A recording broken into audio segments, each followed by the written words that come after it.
As we look back at these core themes that we've explored on After the First Million, risk and resilience, the personal growth, balancing work and life, company culture, scaling, these are all important things. But if there's one takeaway, it may feel like you're alone in this journey. It may feel like a solo journey, but it's really not.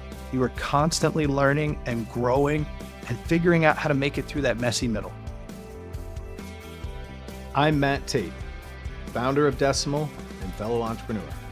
Yes, I'm one of the crazy ones. I've chosen time and time again to hustle my way through that first million. Now, I'm scaling to the next 50. So I know firsthand what the messy middle is really like. And I know that entrepreneurs and leaders like us need a destination for empowerment, community, and encouragement. This is our place. This is After the First Million. Welcome back to After the First Million. I'm Matt Tate, the host. And if you have been with us for the whole season, you know that we've had some pretty amazing conversations with some really, really cool leaders and really successful people. I have been just blown away in my first season of recording any type of podcast at just the openness and good storytelling that we've been able to witness this year. And as we end the year, as I come up on just thinking through the whole journey that we've gone through, I thought it would be really nice to revisit some of the biggest themes that we've covered this year, maybe even share some sound bites from our guests with some key insights on risk and resilience and leadership and work-life balance and culture and all of that stuff. I thought it'd be really cool to just review it together. So before we get started, there were some key themes that I think stood out as a thread through all of our stories. And as an entrepreneur myself, I recognize in my own journey and in Decimal's journey, so many of these themes themselves. And I thought it'd be cool to just share them up front, and then we can walk through them really quickly. So first, the theme that I think stands out, number one, is that risk and resilience are a key part of entrepreneurship. Risk is something that we as leaders and entrepreneurs, we embrace. But resilience is also a key part of it. Failure is a big part of what we do. Testing things, trying new stuff, understanding what it's like to get knocked down and get back up. Risk and resilience are key. Number two, leadership and personal growth. I think so much of me personally, growing up in a family of entrepreneurs, I didn't understand that leadership also involved growing as a person. As your company grows, you have to change and grow with it. You're not static, and neither is your company. I always joke with business owners and sales leaders all the time that go-to-market fit is a moving target. So is the personal growth that's necessary to run a business. So leadership and personal growth. Number three, balancing work with personal life and mental health. We as leaders and entrepreneurs, it's our job to pour ourselves into our company, into our clients, into our team. If we want to be able to truly do that every day, we have to fill our own cup. We have to figure out what it means to focus on ourselves, to give ourselves a certain measure of happiness and mental health and whatever it is that gets us going. But that's a really important aspect. A lot of times I tell people it's okay to be selfish sometimes. We hear that a lot in these stories. And then number four, building and maintaining a company culture. It's a really hard thing to do. It's been even harder for us at Decimal being remote only, but it's hard for everybody, particularly if your company is growing rapidly. But in general, maintaining and building a good culture requires an intentional focus on what that is, what you want it to be, what your values are, how you live out those values, how your team lives them out, how it exists in interpersonal relationships, client relationships. That intentionality is something we hear a lot about with successful people. And then finally, navigating growth and scaling challenges. So number one, risk and resilience in entrepreneurship. Two, leadership and personal growth. Three, balancing work with personal life and mental health. Four, building and maintaining a company culture. And then five, navigating growth and scaling challenges. So risk, going with this, the first theme, risk and resilience in entrepreneurship. Risk is what we do.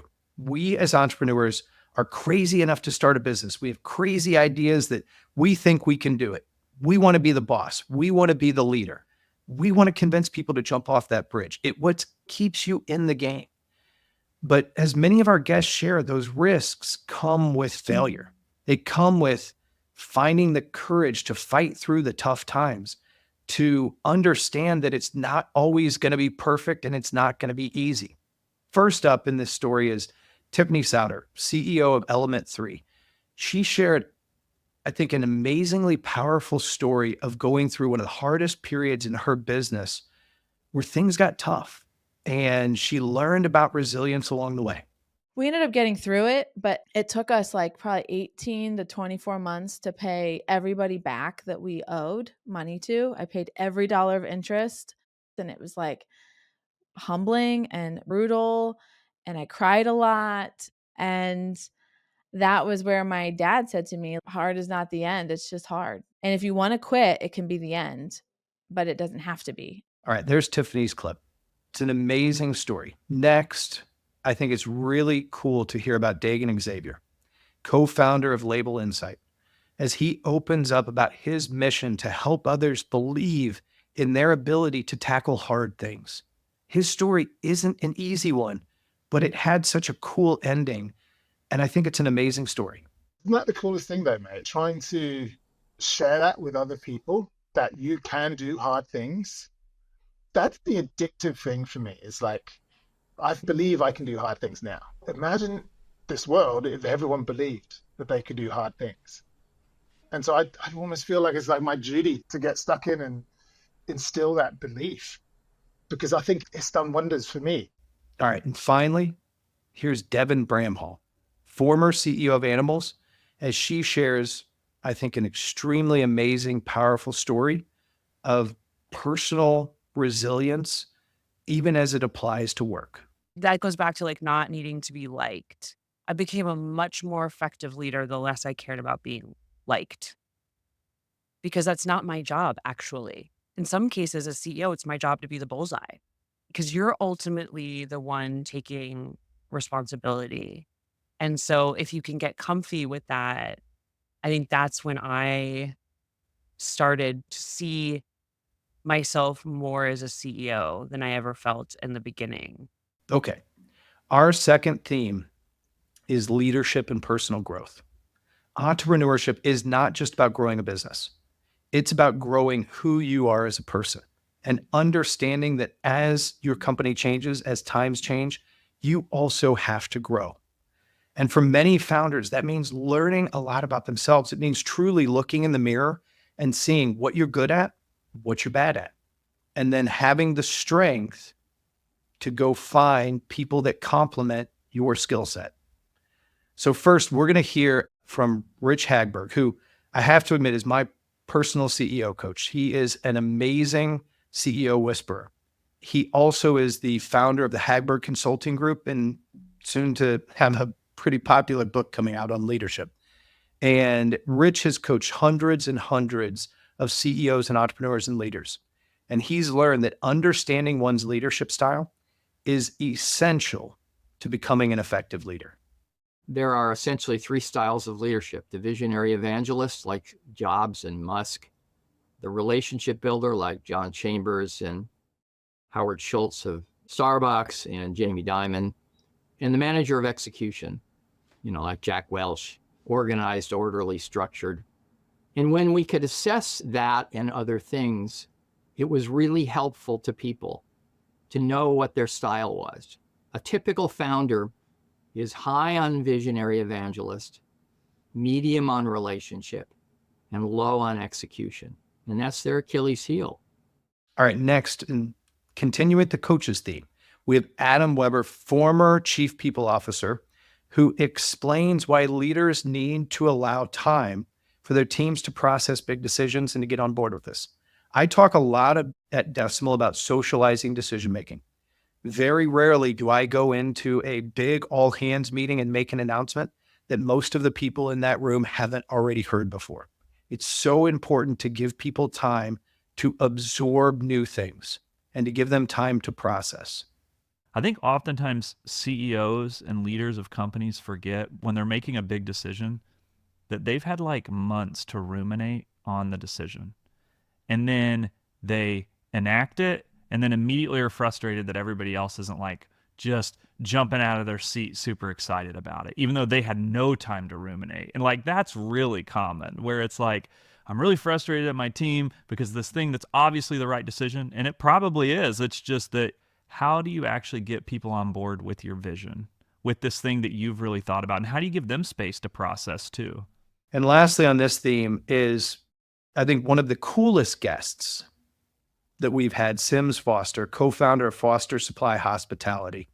And he describes how connecting with the local community gives his team a deeper sense of purpose in their work. His is such a cool company, such a cool story. And I'm really glad that we could share his clip here. It's much easier to get through that messy middle when you care so deeply about not just your business, but its relationship to where it is and the people around you. If the mission is bigger, it carries more pressure, but it also carries you through. All right, number 3, moving on to balancing work with personal life and mental health. I talk all the time about how, as a successful leader, you need to be and understand that being selfish is okay. Taking time to focus on your mental and physical health, trying to find a coach, somebody that you can pay to give you feedback, to be honest with you about what's going on and what you're doing and how you're even communicating with your team, I think is essential. Finding a peer group, a group of people going through what you go through, it gives you a sense of community in what can a lot of times be a very lonely and isolating role. So building a business, as you know, can be all consuming. But a lot of us today, I know for me personally, I focus on being a really good boss and a really good leader. But it's more important to me to also be a good husband and to be a good dad. It's a lot of balancing. I fail and struggle at it all the time. But I think a lot of people try to walk that balance, and it's really important to be intentional about it. We had a lot of guests this season that talked about how they struggle with it, how they balance it. First up is Kevin Bailey, CEO of Dreamfuel. And he talks about the importance of mental resilience that leaders need to cultivate and keep growing under the constant pressure of the role. These athletes, yes, they're under a lot of pressure. We are also under a ton of pressure. It's all relative. Everything we have is on the line when we found these companies. And the psychological challenges we face, to be able to deal with them adequately, I believe needs some expertise. So sure, we coach a lot of executives, we coach a lot of leaders, we coach a lot of founders, but we have a concentration and discipline in mental performance. And yeah, people like Nick Smarrelli and John Spear, I mean, they've had exits and they're great executive coaches, but they understand the true value of having a genuine and deep understanding of performance and performance psychology and neuroscience, and gives an edge to allow us to help people get through the incredible psychological hurdles that you face on these journeys. All right, next we have Lindsay Roselle, founder of Motherload Co., who supports achieving mothers as they balance the ambitions of family and work. Like, it's okay to want to be good at everything. I think so many times it's easier for us dads and working dads to balance. But working moms, I think, are truly amazing. And I would be remiss if I did not call out Sarah Tate, who is my hero and wife, for doing the exact same thing. So let's hear Lindsay. I'm so aware of wanting to be a good mother and wanting to break some of the patterns that my mother had and her mother. And I don't want to lose myself to motherhood. Like, I still want to be Lindsay. I still have ambition. I still want to go do things in the world and help people. The reckoning really woke me up to, okay, how do all these things play in life? You know, because I have a finite amount of time.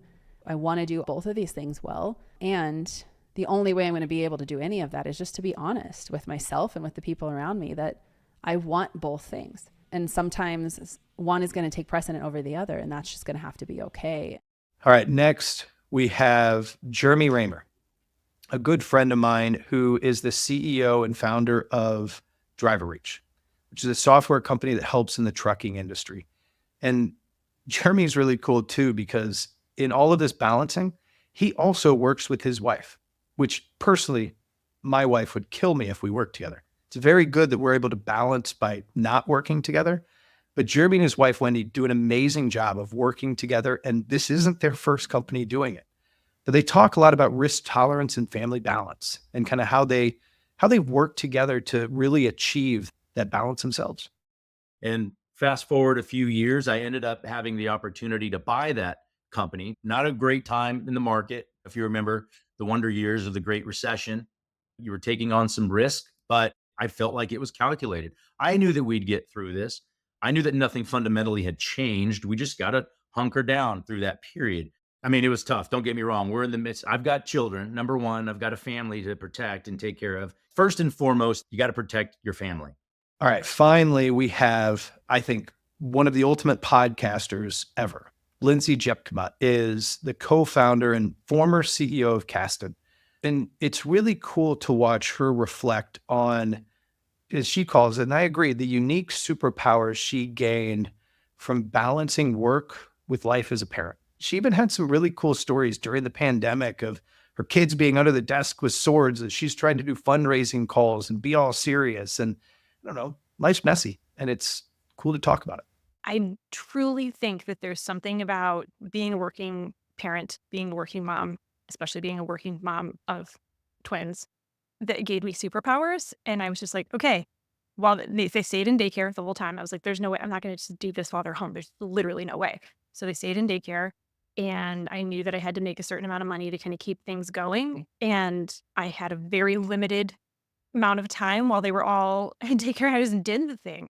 All right, moving on to theme number 4, building and maintaining a company culture. This is a theme that hits particularly close to home for me. It is such an important thing. Just yesterday, I was able to interview a brand new employee. She's 30 days in at Decimal. And she was talking about how it's a remote team, yet she feels so supported. She feels like she has a team that she's working on that communicates well, that she understands the values of do the right thing and being transparent. And 30 days in, she already gets it. That is such a cool thing. Culture is such a big focus for me. And with Decimal being a remote company, we have to be so much more intentional about it, but so does everybody.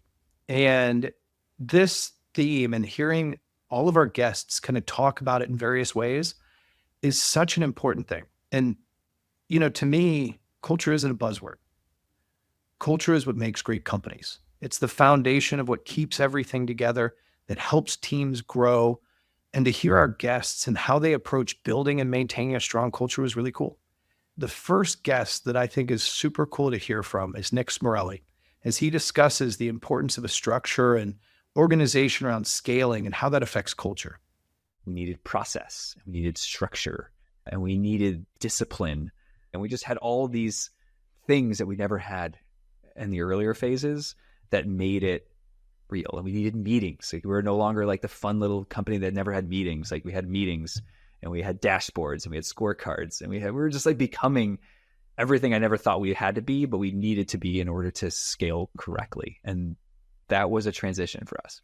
All right, next we have like the queen of culture. I mean, literally her company, Confetti, Rubin, they do events for our company. Like, they are all about events that help embrace culture and fun around work, and particularly in a remote environment where that can be harder. It's really cool to hear her talk about the importance of finding the right partners and building trust. We aren't in this alone, and that doesn't just mean our team and our family. That means the partners, vendors, and all the people in companies that support how we operate is really essential. One of the challenges was that I didn't really have the support that I wanted, but finding a technical co-founder was my first really, really big challenge because I got so many mixed feedback. I realized that I needed someone with very strong communication skills. When you meet a lot of engineers, you're like, okay, some of these people have that strength and some of them don't. And actually, like, very few have very good communication skills. And that became a priority for me, is like, if I'm going to go down this journey, they don't just need to be a technical genius, but they need to be a fabulous communicator. All right, next we have Michael King, the founder of KFE Solutions and the CFO Accelerator. And you're going to hear this really cool aha moment that he had about company culture and how it's not just a buzzword, but it actually affects the business that you run and can help you be more successful. It's so important to me and to the DNA of my team that we are around folks that have that growth mindset. And it's not even just team, it's vendors and it's clients. It's who we allow to speak to us, because I think that if you surround yourself with people that have the growth mindset, it helps propel you. If you have people around you that don't believe in that have more of that scarcity mindset or limiting beliefs, that will also impact your trajectory in your future as well. So we are pretty relentless and obsessive about wanting to be around other people that have that mindset. All right, finally on culture, I think a really great shining example is Chad Peterman. What he and his brother are doing, running Peterman Heating, Cooling, and Plumbing.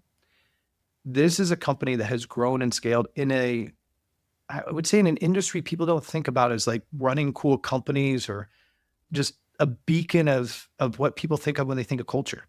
But what Chad and his brother and his family have started and run, it just explains how having a supportive culture, in their case, helps a family business thrive. And he is such a cool example. And here's his clip. We developed this philosophy, it's been a few years now, but a lot of people in the home services industry will place their external customer above their internal customer. And we said, well, if we flip that on its head, because at the end of the day, our external customer is probably going to get better service from a internal customer that really loves where they work, is bought into the culture, bought into the values. I don't know that we could have scaled it on the fact of like, hey, we're going to be technical, and not place an emphasis on the culture and what we're building and where people work and where they call home. All right, moving on to our final theme, which is just navigating growth and scaling challenges. Scaling and growing a business isn't easy. Things change. You're constantly chasing a moving target, and you're trying to learn new complexities and skills and strategies, and you're going to fail a lot, and that's okay. But also being willing to listen and be humble around it is so important. Brian Powers, former CEO of PacSafe, recovering attorney just like me, I think it's really cool to hear him discuss the concept of repeatability and scaling and how important that is. The tech startup blogosphere is obsessed with the word scale, right? The key to scaling anything in a business is just finding veins of repeatability and then figuring out how you repeat the things that are working and eliminate the things that aren't. All right, next we have Mark Caswell, former CEO of Resultant. This is a company that just took off like a rocket ship. And at some point, Mark looked in the mirror and he said, you know what? It's not for me anymore. I don't want to take it to the next phase. But he got it so far. And to hear him talk about the need for processes as teams grow, as those of us that are entrepreneurs that start our own company, process is one of the things that we rebel against the most. But at some point you grow and you realize the process is essential to growing as a business. You have to have it. So here's Mark. We sold the business 21 months later. It went well for them. We grew the business approximately 4x over that time. Opportunity came our way, and we didn't really have to create a lot of structure and process and discipline to do that 21 months of growth. And if you don't have to, you tend not to. And so we just didn't create a lot of that structure. Well, then we sold the business again, which was hard and fun again. But right after we closed with that, what we realized is like this next phase of scale, it's going to require a lot more diligence. It's going to require a lot more structure, a lot more focus. It felt like in the course of like 3 months, we just like became a different business. And the type of leader I had to be in that was like totally different. All right, next we have Shannon Rector, co-founder of First Media. Like, you want to talk about a super cool company? Billions of impressions, like just about every woman in the entire country has heard of the brands that she puts out there. And she shares her perspective on staying agile and the agility with which her company and they have transformed themselves multiple times over the last few decades is astounding. But she talks about staying agile and adapting to both big and small challenges and how that's fueled her growth. So let's listen to her. Sometimes the growth comes from worse change. And sometimes it comes from really small opportunities that you need to listen to and take a chance. Again, it's adjusting to change. We have been able to keep growing and stay a profitable company at a big scale by constantly accepting the change and following the money. All right. And now to close, here's Stephen Plapper, co-founder of Forecaster, and the lessons he learned. And I can empathize with this. as somebody whose first company failed and who is now finding a lot of success? Fantasy Hub failing was my first big piece of adversity where, hey, this thing, you put everything you had into, you put everything you had, and it failed. You're walking away with nothing, so to speak. In a lot of ways, as I think a lot of entrepreneurs do, first company or otherwise, your identity gets tied up in the company. It's difficult to separate Stephen Plampert from Fantasy Hub. When that company failed, I felt like a piece of me had died. I put everything I had into that company for 3 years. So I think that was the hardest thing, was just coming to terms with this thing that you poured all your heart and soul into for years. You made so many sacrifices and you're walking away, not with nothing, right? Once you get the perspective, you can say, well, I had all the learnings and I'm just like you. I'm so grateful for that experience. I wouldn't change it for anything. So there you have it. I have felt truly lucky to have the opportunity to interview so many amazing people. Personally, this has been worth it for me just for those conversations and the notes I've been able to take and what I've learned from it. I hope that all of you have also been able to take something that has helped you to improve your business, or at least to feel less lonely. As we look back at these core themes that we've explored on After the First Million, risk and resilience, the personal growth, balancing work and life, company culture, scaling, these are all important things. And each guest brought a truly unique perspective. But if there's one takeaway, it may feel like you're alone in this journey. It may feel like a solo journey, but it's really not. There are lots of people that are out there, and there are lots of ways to learn. And I think that's one of the greatest parts of this job. You are constantly learning and growing and figuring out how to make it through that messy middle. So I want to thank all of you who listened for all of your honest thoughts and insights, all the guests for coming in and being open and transparent. And here's to the next million. Thanks so much for listening. After the First Million is presented by Decimal. To listen to more episodes and find tips to help make running a business easier, visit decimal.com/AFM. Want to join the conversation? Reach out to me on LinkedIn and let's explore the messy middle.